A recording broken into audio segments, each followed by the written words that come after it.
नमस्कार, मैं हूं आयुष कुमार और आप सभी का स्वागत है टीवी 45 के इस खास पेशकश में। धनबाद में लूट मची है। आपको लग रहा होगा जब हम बात कर रहे हैं कि धनबाद में लूट मची है तो ये फिर से कोयला लेकर चला आया। नहीं, कोयले में तो लूट हो ही रही है। अब यहां धड़ल्ले से बिना किसी के खौफ के शराब दुकानों में लूट हो रही है। धनबाद में शराब दुकान में कार्यरत सेल्समैन अपने आप में एक विभाग है। इस दुकान में बैठने के बाद इनकी जुबान से निकला शब्द पत्थर की लकीर बन जा रही है। हर बोतल पर एक्स्ट्रा पैसे का भुगतान करना पड़ रहा है।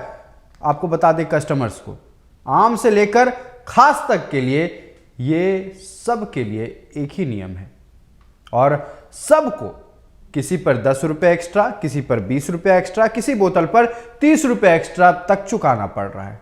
अब क्या है पूरा माजरा, पहले देखिए इस रिपोर्ट को। धनबाद में कैसे चल रहा है शराब का गोरख धंधा। हर बोतल पर लिया जा रहा है एक्स्ट्रा पैसा। एमआरपी 190 लेकिन भुगतान करना पड़ रहा है 200। अब ऐसा क्यों, ये तो खुद उत्पाद विभाग को भी नहीं पता। टीवी 45 की एक्सक्लूसिव रिपोर्ट। चलेगा RS का भी प्रॉफिट में लगता है, 190 में आता है, इसमें थोड़ा ज़्यादा लगता है। कितना दाम है उसका? 190। तो फिर 200 आजकल लगने लगा है, बड़ा बढ़ गया। नहीं समझे मतलब। 3 तारीख। हेलो, उसमें लिखा कितना रहता है? 2 तारीख को आया, 3 तारीख। हेलो, हाँ ना पे लिखा ले भैया। 200 लगता है। अभी हो गया तेरा धनबाद में। ठीक, क्या हो गया? पूरे धनबाद में आपको 200 रुपये लगेगा। तो पूछो यार, 200 कह रहा है। 10 रुपये का ही हो, ज़्यादा ही पूछ लेते हैं। दूसरा बियर लेंगे तो उसमें 10 रुपये बढ़ाइए लगेगा। साथ में कुछ भी लीजिए आप, साथ में वही रेट। साथ में वही रेट है। बोतल का रेट है 190 रुपये। अच्छा हाँ, तो 10 रुपये बढ़ाई, 200 रुपये, 200 रुपये छोड़ देने बोले। ये वीडियो धनबाद शहर की एक दुकान की है। ओवर रेटिंग के खेल सिर्फ इस दुकान में नहीं बल्कि पूरे धनबाद में चल रहा है। पहले उत्पाद विभाग एक दाम तय करती है और फिर आते हैं सेल्समैन, जिनका कद शायद विभाग से भी बड़ा हो गया है। अगर उत्पाद विभाग किसी शराब का दाम 190 रुपए तय करती है तो उसे ये 200 में बेचते हैं। जरा एक और स्टिंग ऑपरेशन पर नजर दौड़ाइए, किस तरह दुकान के अंदर ये सेल्समैन शेर बने बैठे हैं। सब पेंसिल देगा, उसके बाद कलम दिखाता है। 390 बोल रहा है। क्या है इतना का है? क्या है भैया? सर में 10 पीस पड़ा, लीप में 10, हाफ में 20, बोतल में 40। तो हम लोग से तो नहीं लेता है, तो 17 लेता है झरिया में। है एरिया में आप नहीं रहेगा। बढ़ गया था पैकेट है। कितना दिन पहले दिया? कितना दिन पहले? डेली लेते हैं भैया। हाँ, बंडा मोड़ के पास जो है मदिरा, कैसे का है बढ़ा के का है? सब में बना हुआ है। पहला बार आपने उससे पूछिएगा ना, बना के दिया पूजा कर, आप अगला तो सही बता देगा। तो जैसा कि आपने देखा कि ओवर रेटिंग के नाम पर खुलेआम दुकानदारों की मनमानी चल रही है और ये सिर्फ एक दुकान की नहीं बल्कि पूरे जिले की कहानी है। टीवी 45 की स्टिंग देखने के बाद सहायक उत्पाद आयुक्त ने इस पर गंभीरता दिखाते हुए दोषी सेल्समैन के खिलाफ कार्रवाई करने की बात कही है। पूर्व में भी निर्देशित किया गया है अंचल अवर निरीक्षक उत्पाद को इसकी गहन जांच करें और उस पर त्वरित सेल्समैन के ऊपर में त्वरित कार्रवाई करें, जिसमें उन लोग का अविलंब निष्कासन भी है। आप पुनः इस बात को हमको आके रिपीट करके बतला रहे हैं कि वहाँ पर किया जा रहा है। मैं पुनः आदेश देता हूँ, निर्देशित कर रहा हूँ अपने अधिकारियों को। इस ओवर रेटिंग से होने वाली कमाई का अनुमान लगाया जाए तो आराम से एक 6 फिगर अमाउंट बनेगा। लेकिन सवाल ये है कि क्या ये बात विभाग को पता है या फिर जानते हुए भी विभाग चुप है। धनबाद जिले में शहरी और ग्रामीण क्षेत्र मिलाकर लगभग 50 से अधिक विदेशी शराब दुकानें हैं। बता दें आपको कि नीप पे 10, हाफ में 20 और बोतल पर 40 रुपये के ओवर रेटिंग मार्जिन मारा जा रहा है। अगर एक दुकानों की अगर प्रत्येक दिन की आमदनी आय बताया जाए तो 5,000 रुपया है। इससे आप अंदाज़ा लगाया जा सकता है कि 50 दुकानों की आमदनी कितनी होगी। और सबसे बड़ी बात कि आखिर इन लोगों को बचाने के लिए उत्पाद विभाग क्यों मेहरबान है। उत्पाद विभाग कार्रवाई के नाम पर क्यों कुछ नहीं कर रही है? ऐसे में जेब खाली जनता की हो रही है और विदेशी शराब के दुकान में काम करने वाले लोग मालामाल हो रहे हैं। ज़रूरत है ऐसे लोगों के खिलाफ कठोर से कठोर कार्रवाई करने की। कैमरा पर्सन अखिलेश के साथ Vikas Kumar, TV 45 news, Dhanbad. Report देखकर तो आप समझ ही गए होंगे कि कैसे काला खेल चल रहा है। शराब दुकान में मनमाने ढंग से एमआरपी से अधिक पैसा वसूला जा रहा है और सिर्फ ये एक शराब दुकान की हालत नहीं है। हर दुकान में, धनबाद शहर के हर एक दुकान में एमआरपी से ज्यादा पैसा वसूला जा रहा है। हमारे सहयोगी विकास लगातार हमारे साथ बने हुए हैं। विकास, आप स्टिंग करने जब पहुंचे थे शराब दुकान पर तो उन्होंने साफ तौर पर यह कह दिया है कि आप कुछ भी लीजिए, 10 रुपए या 20 रुपए या 40 रुपए जो भी दाम है बढ़ा कर देना होगा। तो क्या कस्टमर्स भी इस पूरे बात को लेकर सहमत है कि हाँ बढ़ा कर देना पड़ता है? देखिए आयुष, ये जो विदेशी शराब की जो दुकानें हैं, ये सिर्फ अगर धनबाद के 1-2 दुकान की बात नहीं है, बल्कि पूरे धनबाद में तकरीबन 100 से अधिक दुकानें हैं और ये सभी दुकानें हैं और ये सभी दुकानें की यही हाल है। और जब कस्टमर वहां पहुंचते हैं और कस्टमर जब इस पर विवाद भी करते हैं, लोग तर्क भी करते हैं कि इसमें प्रिंट रेट अगर 190 है और आप हमसे 200 ले रहे हैं, अगर प्रिंट रेट 340 है तो आप हमसे 370 क्यों ले रहे हैं? तो ये लोग साफ तौर से क्या कहते हैं वहां पे कि ऊपर से आदेश है, रेट बढ़ गया है। कई तरह के बातें बोल करके ये कस्टमर को बरगला देते हैं कि नहीं अभी नया प्रिंट नहीं आया है, या फिर अभी नया रेट जो है उसको बढ़ा दिया गया है, रेट बढ़ गया है, अगले बार जो लॉट आएगा, अगले बार में जो लॉट आएगा शराब की, उसमें जो है कि आपकी नया प्रिंट लगा हुआ रहेगा। लेकिन ये लोग की अलग अलग एक वचनें रहती हैं, जैसे जब कस्टमर जब भी करता है। अब जब डेली की जब यही धंधा होगी तो कस्टमर भी जो है इसको नियमित अपना लिए हैं। लेकिन अगर बात करें शराब की, तो अगर नीब की बात करें तो उस पे जो है क्वार्टर जिसको लोग कहते हैं, उस पे 10 रुपया बढ़ा के लेते हैं। उन्होंने जिस तरीके से स्वीकारा है स्टिंग में, और हाफ जो है उस पे 20 रुपया लेते हैं। और अगर बोतल की पूरी फाइल की बात करें तो उस पे जो है कि वो 40 रुपया बढ़ा करके लेते हैं। सोच लीजिए आयुष कि कितनी पैसों की ये लोग बंदरबाट कर रहे हैं। 40 रुपए एक बोतल पे। अगर प्रत्येक दिन एक दुकान से अगर 100 बोतलें बेची जा रही है तो कम से कम 4000 रुपया सिर्फ एक दुकान से ये लोग मुनाफा कमाते हैं। और ऐसे 100 दुकानें, यानी कि 40,000 रुपए एक दिन में पूरे धनबाद में लोगों से वसूला जा रहा है शराब के नाम पर और ओवर रेटिंग के नाम पर। जी आयुष, जैसा कि आपने बताया कि ओवर रेटिंग के नाम पर लगातार पैसे वसूले जा रहे हैं। हम अपने दर्शकों को बताना चाहेंगे एमआरपी यानी कि मैक्सिमम रिटेल प्राइस, इससे ज्यादा पैसे किसी भी वस्तु की किसी को नहीं देना है।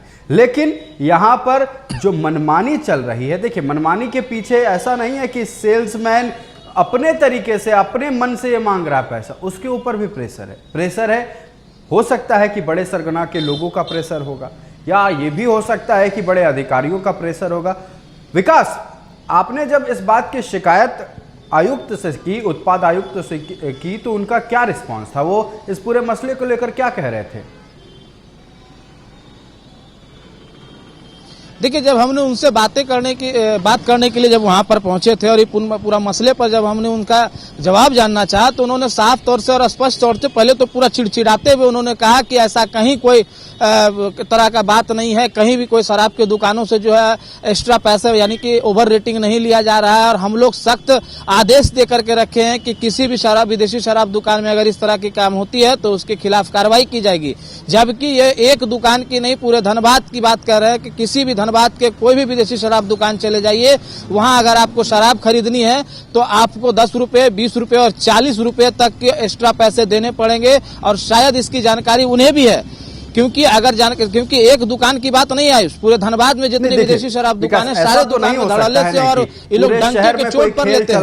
पूरे शहर में कोई खेल चल रहा हो और जब हर एक व्यक्ति को इसके बारे में पता है, तो ऐसा तो नहीं हो सकता कि संबंधित विभाग के अधिकारी को इस बात की खबर पहले नहीं गई होगी। ये देखकर अनजान बनना ये अधिकारियों की आदत सी हो गई है। विकास, बिल्कुल, देखिए, देख करके अनजान बनना ये आदत ही नहीं हो सकती है। देखिए आयुष, हो सकती है कि प्रत्येक दिन अगर 40,000 रुपए की जो वसूली हो रही है तो आप समझ सकते हैं कि इसमें कहाँ कमीशन जो है कहाँ कहाँ तक जाता होगा। अगर अधिकारियों को इसकी शिकायत सूचना है तो कहीं न कहीं जो उत्पाद विभाग है उनमें छोटे स्तर से लेकर के बड़े स्तर के अधिकारी तक उनकी कमीशन के पैसे उन तक पहुंचते होंगे और शायद यही वजह है कि वो चुप्पी साधे रहते हैं। और जब इस मसले पर कोई भी बात करना चाहते हैं, कोई भी पत्रकार इनसे जवाब मांगते हैं तो ये चिड़चिड़ा जाते हैं, चिढ़ जाते हैं और ये साफ तौर से कार्रवाई की बात कहते हैं। लेकिन सही मायने में कार्रवाई के नाम पर ये खानापूर्ति है और ये साफ तौर से पहले नाम पूछते हैं कि कौन से दुकान, कौन से जगह, कहाँ पे लिया जा रहा है। और जब आप इनको बता देंगे कि भाई फलने दुकान से वहां पर एक्स्ट्रा पैसा लिया जा रहा है, हमने इसका स्टिंग किया, हमारे पास इसका प्रूफ है इस दुकान का, तो ये करते क्या है कि वो उनको फोन करके बाकायदे उनको सतर्क होने के लिए कह देते हैं कि भाई मीडिया वाला आपका वीडियो बना लिया है, आपका स्टिंग कर लिया है, आप 10 दिन शांत रहिए, आप ओवर रेटिंग मत लीजिए। और उसके बाद फिर से वही सिलसिला शुरू हो जाता है। लोग जाते हैं, कस्टमर जाते हैं, तो वही फिर जब वो शराब लेने जाते हैं तो 10, 20 और 40 उनको बढ़ा कर देना पड़ता है, उनकी मजबूरी हो जाती है। हालांकि इस पूरे मामले में जनता का जेब ढीली हो रही है और साहब और ये शराब में काम करने वाले जो लोग हैं ये मालामाल हो रहे हैं। विकास, देखिए शराब मामले को लेकर झारखंड में लगातार कई तरह की बातें होती रही हैं। चर्चाओं का बाजार हमेशा गर्म रहा है। क्यों? क्योंकि कहा जा रहा है कि झारखंड में एक बहुत बड़ा शराब घोटाला हुआ है। इसको लेकर हालांकि कोई बात नहीं कर रहा है, लेकिन ये भी एक तरह का बड़ा घोटाला है।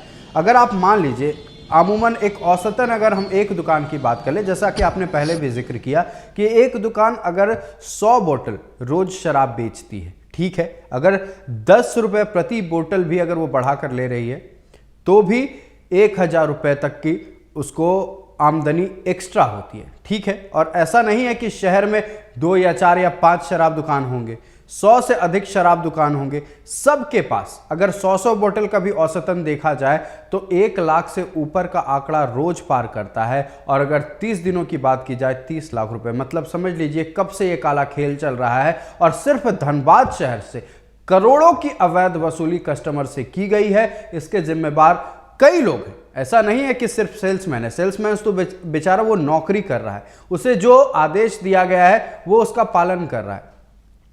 खबर यह भी आती है विकास कि अगर कोई कस्टमर इनकी मनमानी पर राजी नहीं होता है, एक्स्ट्रा पैसा देने के लिए राजी नहीं होता है, तो ये मारने पीटने तक लग जाते हैं। क्या यह बात सच है?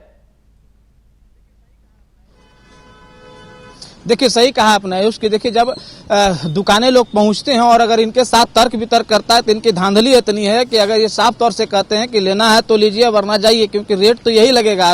ये ऊपर से रेट सबसे बड़ी सवाल। देखिए कोई भी कस्टमर आता है और जब इससे पूछते हैं ना कि भाई क्यों हम ओवर रेटिंग क्यों दें, हम प्रिंट MRP रेट जो है हम उससे ज्यादा क्यों दें, तो इनका साफ तौर से कहते हैं क्या कि ऊपर से आदेश है, साहब का आदेश है, रेट बढ़ गया है। तो सवाल ये है कि किस साहब ने इसे आदेश दिया, आखिर कौन से ये साहब हैं जो इनको ये बोलते हैं कि MRP रेट से बढ़ा करके लीजिएगा। और 10 रुपया नहीं बल्कि 40 रुपए तक ये लोग बढ़ा करके लेते हैं। और आपको बता दें कि आयुष जब लोग वहां कौन से साहब हैं जो 10-10 रुपए की चंदा वसूली कर रहे हैं हर कस्टमर से। बिल्कुल। देखिए और जब वहां पे कस्टमर जाते हैं आयुष दुकान में, और दुकान में अगर वो अगर बोलते भी हैं कि भाई हमें मतलब मेरे पास अगर MRP जो है शराब की उतना ही पैसा है, तो उसको सोच लीजिए कि उसको दिया भी नहीं जाता है, उसके भेज दिया जाता है। ज्यादा तर्क वितर्क करने पर उसके साथ मारपीट पे भी लोग उतर जाते हैं। एकदम कह सकते हैं कि पूरा जो है आग बबूला हो जाता है, मानो ये ओवर रेटिंग नहीं बल्कि अपना हक मांग रहा हो। इस तरीके से लोग जो है पेश आते हैं और इनकी कह सकते हैं ना कि इनके ऊपर देखिए जितनी दबंगई से ये लोग बात करते हैं और जितने धांधली इन लोगों की चलती है, तो साफ दर्शाता है कि कहीं ना कहीं कोई तो है जिनका हाथ इनके ऊपर है। और ये धड़ल्ले से सिर्फ अगर एक दुकान की बात होती आयुष तो कहा जा सकता था धनबाद के सभी दुकानों में डंके की चोट पर 10 रुपए से लेकर 40 रुपए तक की अवैध वसूली हो रही है। और ये लोग जो है धड़ल्ले से कोई भी आए किसी को भी नहीं सुनते, वो चाहे कोई भी हो, अधिकारी हो, नेता हो, राजनेता हो, किसी की नहीं सुनते ये लोग का सिर्फ एक ही चीज की रेट बढ़ गई है, आपको देना पड़ेगा। इसकी शिकायत कई बार लोगों ने की है उत्पाद विभाग से, लेकिन किसी अधिकारी ने कि उत्पाद निरीक्षक जो हैं वो पहुंचते भी हैं या शराब दुकान पर नहीं। क्या इन्हें ये नजर नहीं आता है कि यहाँ अवैध वसूली की जा रही है? क्या उत्पाद निरीक्षक हो या उत्पाद विभाग के अधिकारी हो निरीक्षण करने पहुंचते हैं कि आखिरकार ये खेल चल रहा है तो इस पर एक बार संज्ञान लिया जाए?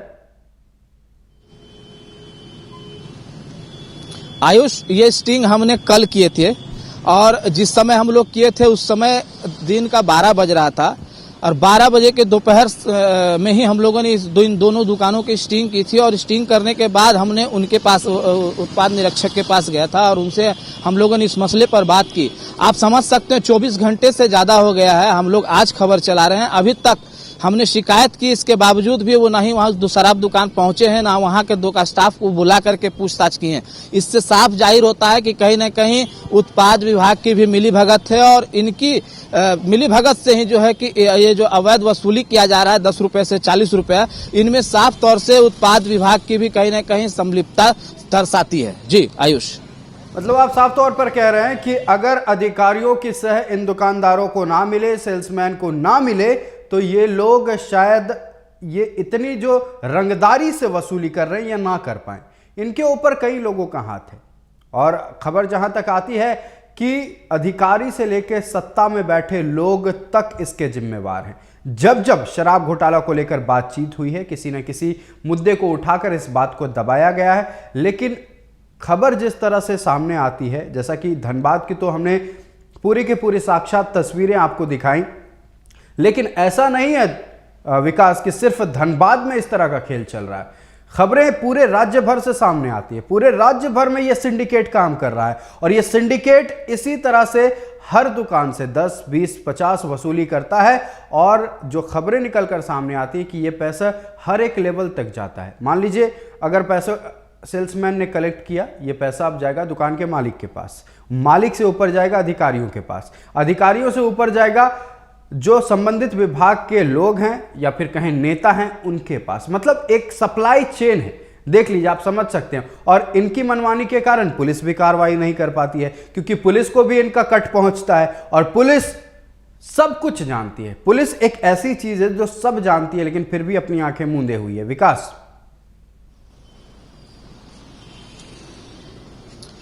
बिल्कुल सही कहा आयुष, ऐसा बात नहीं है। देखिए उत्पाद विभाग का काम ही है कि इन सब चीज़ों पर नज़र रखना है उनको, साथ ही साथ कहीं अवैध शराब की बिक्री हो उसके खिलाफ कार्रवाई करनी है। लेकिन आपको हम बता दें कि इन दिनों अगर धनबाद के जो उत्पाद विभाग हैं वो क्या क्या कार्रवाई कर रहे हैं हम वो गिनाते हैं। ये जाएंगे महुआ भट्टी में जहाँ पे कच्ची शराब मिलती है वहाँ पे जाएंगे रेड करने के लिए, ये वहां से पैसा नहीं पहुंचता है शराब बेचते हैं वहाँ पे जाएंगे रेड करने के लिए।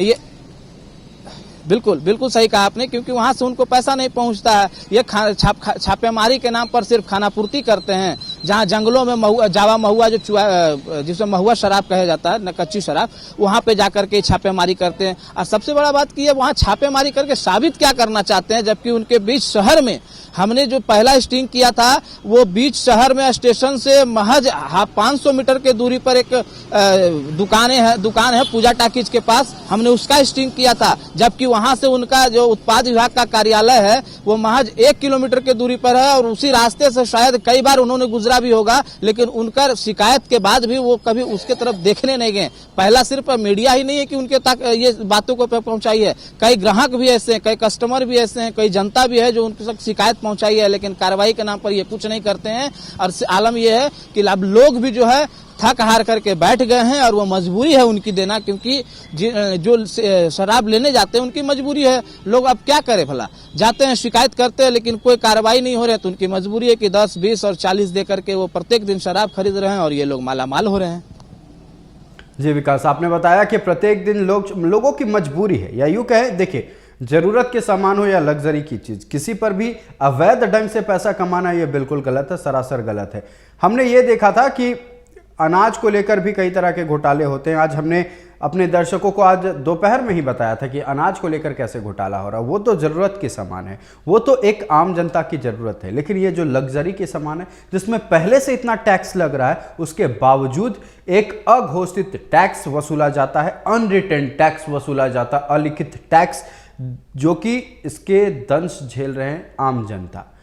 एक तो पहले से ही इतना टैक्स पे कर रहे हैं, उसके बाद भी ये अलग से जो कर वसूला गया है ये है भ्रष्टाचारियों के लिए। ठीक है, वो जो टैक्स वसूला जाता है जो लिखित रूप से होता है वो तो होता है कि सरकार को जाएगा पैसा, लेकिन ये अलग से जो 10-20 रुपए वसूले जा रहे हैं ये होता है भ्रष्टाचारियों के लिए। देखिए भ्रष्टाचारियों का काम क्या हो गया है, भ्रष्टाचारी अगर वो सरकारी अधिकारी भी हों या नेता भी हों, इनका एक ही काम बच गया कि देखिए जो तनख्वाह है उसको छूना नहीं है। अपना घर कैसे चलेगा, अपना भरण पोषण कैसे करेंगे, तो मलाई से, वो जो सिर्फ दूध वाली सैलरी आती है उससे इनका काम नहीं चलता, इन्हें काम चलाना है मलाई से।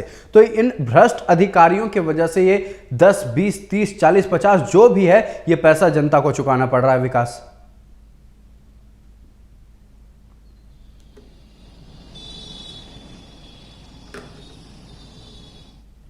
हमारी आवाज आप तक पहुंच रही है?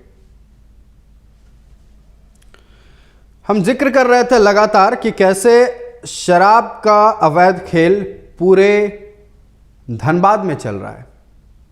अनुज्ञप्ति प्रदत्त विदेशी शराब की दुकानें लिखी होती हैं, लेकिन जो एमआरपी है उस पर शराब मिलता ही नहीं है। कोई इंसान अगर जाकर वहां बोले ये बात कि नहीं, जो एमआरपी लिखी गई है मैं उससे ज़्यादा पैसा नहीं दूंगा, ये कहते हैं लेना है लो नहीं तो जाओ। उसके बाद भी अगर कोई इनसे बहस करता, और अपनी वाजिब सी बात है, अपनी हक के लिए, अपने मेहनत के कमाई के लिए कोई भी लड़ेगा, तो ये मारने पर उतारू हो जाते हैं। हम एक बार फिर अपने सहयोगी विकास का रुख करेंगे। विकास, हम चर्चा कर रहे थे भ्रष्टाचारियों के बारे में। इस सारे फसाद का जड़ ये कहीं ना कहीं भ्रष्टाचार है। ये अधिकारी अगर पैसा लेना बंद कर दें तो इनकी हिम्मत नहीं होगी शराब दुकान वालों की कि आम जनता से इस तरह से अवैध ओवर रेट करके पैसे वसूले जाएं। विकास, बिल्कुल सही। देखिए कहीं ना कहीं जो ये अब जिस तरीके से ओवर रेटिंग का मामला धनबाद में आया, तो कहीं ना कहीं इन लोगों का भी मनोबल जो है अधिकारी ही बढ़ाए हैं, उत्पाद विभाग के अधिकारी बढ़ाए हैं। क्योंकि अगर जिस समय पहली शिकायत इन अधिकारियों को मिली हुई थी, अगर उसी समय ये कार्रवाई करते तो शायद ये मसला यहाँ तक बढ़ता ही नहीं। लेकिन इन्होंने जैसे इनके पास पहला शिकायत गया, इन्होंने आपदा में अफसर को तलाश लिया। इन्होंने एक दुकान से शिकायत आई, इन्होंने 4 दुकान को और सिखा दिया कि भाई फलाने दुकान वाले ऐसे करके लेते हैं, आप भी लो और हमें भी दो, आप भी कमाओ हमें भी कमाने दो। ये एक तरह का एक स्कीम बना दिया इन्होंने कि आप जितना लेकर के आओगे आपके तरफ उतना नजर हमारी नहीं रहेगी, फेरी रहेगी। जब जिस दिन आपकी जो मिठाई का डब्बा है वो जिस दिन हमारे तक नहीं पहुंचेगा, उस दिन हम आपके दुकान तक आप पहुंचेंगे। तो इस तरह का ये जो है उत्पाद विभाग और इन शराब दुकान वाले के बीच जो है एक आपस का समन्वय बन गया है। और शायद इसी कम्युनिकेशन की वजह से ही इन लोगों का मनोबल इतना बढ़ गया है कि कोई अगर शराब लेने जाए और प्रिंट रेट पे अगर मांग दे शराब, तो उनके साथ ये लोग हाथापाई तक करने को उतावलू हो जाते हैं। लेकिन आपको बता दें आयुष की जिस तरीके से उत्पाद विभाग जो इन लोगों को मन बढ़ा रहे हैं, तो कहीं ना कहीं देखिए आपको बता दें कि इसमें पूरी तरह से कह सकते हैं रैकेट काम कर रहा है। आयुष, रैकेट किस तरह से काम कर रहा है देखिए अब हम बताते हैं आपको कि कस्टमर से जब पैसा अधिक बढ़ा करके लिया जाता है, जब कोई इससे पूछते हैं तो इन्होंने ये क्या कहते हैं कि हमें ऊपर से आदेश से रेट बढ़ गया है। इस तरह से बोल करके भले कस्टमर भी सोचती है कि कितना हम इनके साथ मतलब बकझक करे, 10, 20, 40 की बात है हम दे देते हैं, वो लोग दे करके शराब खरीद लेते हैं। और इसी तरीके से जब पैसा इकट्ठा होता है, तो ये पैसा जब इकट्ठा होता है तो धीरे धीरे ऊपर बढ़ता है। एक सिपाही से लेकर के एसआई से लेकर के इंस्पेक्टर तक का पैसा जाता है, यहाँ तक कि ऊंचे अधिकारी तक के पैसे जाते हैं। और सबका एक बाकायदे कमीशन बना हुआ है। और ये कमीशन जो है कहते हैं ना कि कद्दू बटेगा तो सब में बटेगा, वही वाला हाल है कि सब में थोड़ा थोड़ा सब करके बटता है। और यही वजह है कि यह सिर्फ धनबाद में नहीं पूरे झारखंड में ये खेल चल रहा है। और सारे उपले अधिकारी जो उच्च स्तर के जो अधिकारी हैं सारे जो है कान में तेल डाल के सोए हुए हैं, क्योंकि इनका जो कमीशन का जो पैसा है वो इन तक पहुंच रहा है। जी विकास, आपका हमारे साथ जुड़ने के लिए और तमाम बातचीत के लिए बहुत बहुत धन्यवाद। आपने देखा कि शराब का खेल आखिरकार धनबाद शहर में किस तरह से चल रहा है। एक एक कड़ी अगर जोड़कर देखा जाए तो यहां हर एक व्यक्ति जो उत्पाद विभाग से जुड़ा हुआ है इस भ्रष्टाचार के लिए जिम्मेवार है। एक एक रुपए जो अवैध रूप से वसूले जा रहे हैं ग्राहक से, उसके लिए एक एक अधिकारी जिम्मेवार है। क्योंकि अगर जिस दिन ये अधिकारी अपनी पॉकेट छोड़कर अपने फर्ज को देखने लगेंगे, उस दिन जनता परेशान नहीं होगी। जनता की मेहनत की कमाई इस तरह से किसी के हाथों में नहीं जाएगी। फिलहाल हम अपने दर्शकों को बस इतना ही बोलना चाहेंगे कि जहां भी इस तरह के भ्रष्टाचार देखें उसके खिलाफ आवाज उठाएं, और आवाज उठाने पर ही ये जो नींद में सोए अधिकारी हैं इनकी नींद खुलेगी और कहीं ना कहीं ये भ्रष्टाचार बंद होगा। फिलहाल इस खास पेशकश में इतना ही। देश, दुनिया और राज्य की तमाम खबरों के लिए देखते रहिए TV45। नमस्कार।